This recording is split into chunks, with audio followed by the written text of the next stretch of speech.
أعوذ بالله من الشيطان الرجيم. بسم الله الرحمن الرحيم.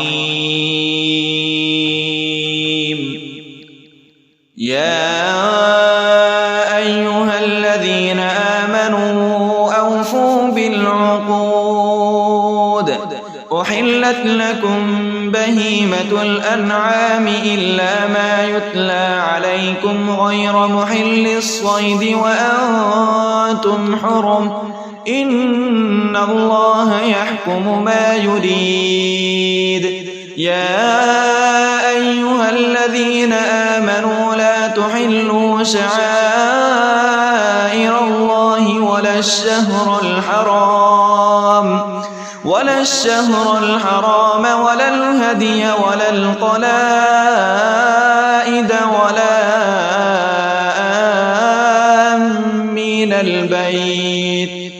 ولا آمين البيت الحرام يبتغون فضلا من ربهم ورضوانا. وإذا حللتم فاصطادوا ولا يجرمنكم شنآن قوم أن صدوكم عن المسجد الحرام أن تعتدوا.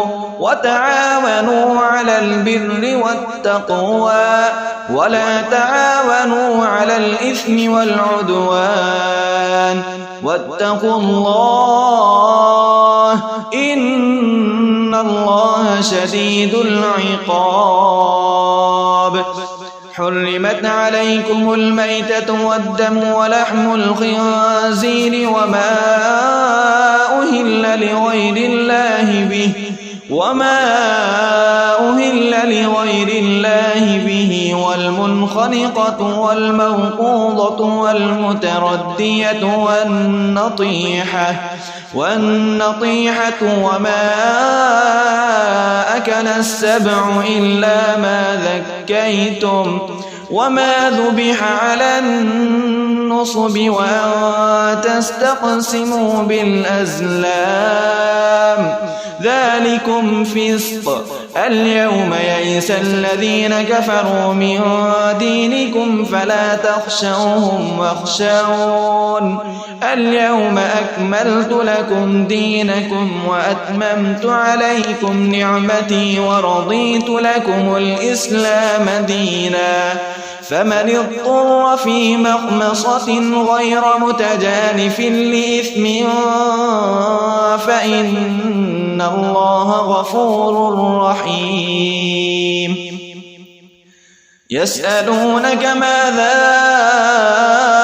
أحل لهم قل أحل لكم الطيبات وما علمتم من الجوارح مكلبين تعلمونهن مما علمكم الله فكلوا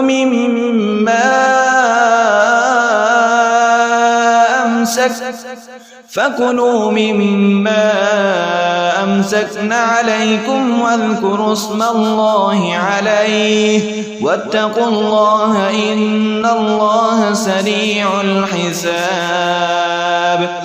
اليوم أحل لكم الطيبات وطعام الذين أوتوا الكتاب حل لكم وطعامكم حل لهم. والمحصنات من المؤمنات والمحصنات من الذين أوتوا الكتاب من قبلكم إذا آتيتموهن أجورهن محصنين غير مسافحين ولا متخذي أخدان. ومن يكفر بالإيمان فقد حبط عمله وهو في الآخرة من الخاسرين.